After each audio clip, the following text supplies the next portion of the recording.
Ah, c'est bon. Allez, voilà. Alors, au départ, la Bible est un message de paix. Si tout le monde lisait la Bible, il n'y aurait pas eu Hiroshima, il n'y aurait pas tant de guerre, il n'y aurait plus de guerre dans le monde entier. Si tout le monde lisait les 4 évangiles, il n'y aurait plus un mort de faim. C'est obligé. En plus, un vrai message, c'est que tout le monde peut recevoir Jésus et l'Esprit Saint dans son cœur, afin de pouvoir témoigner au monde entier, gagner des âmes, faire des disciples et des convertis de toutes les nations. Voilà, c'est tout ce que j'ai à dire. C'est tout. Pour le moment.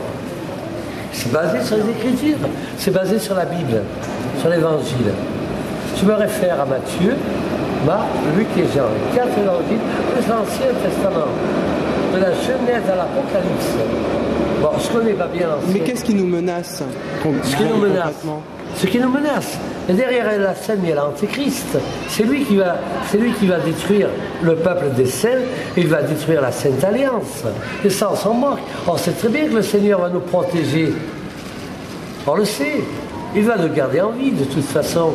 Parce que la Bible n'est pas pour mettre les gens sous la condamnation, c'est une source de bénédiction et d'encouragement. Les psaumes de David, c'est pas de l'encouragement peut-être. Alors lisez-les.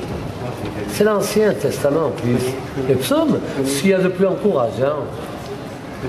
Par contre, il y a quand même beaucoup de versets et chapitres qui mettent la crainte. Parce que le commencement de la sagesse, c'est la crainte de l'Éternel, et la crainte de l'Éternel est le commencement de la sagesse. Les Proverbes, lisez-le. Ecclésiaste. Ah, ça c'est un choix à faire.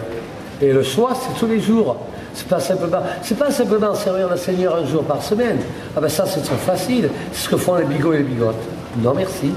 S'il méritait d'être servi, c'est à temps plein. Je ne sers pas assez.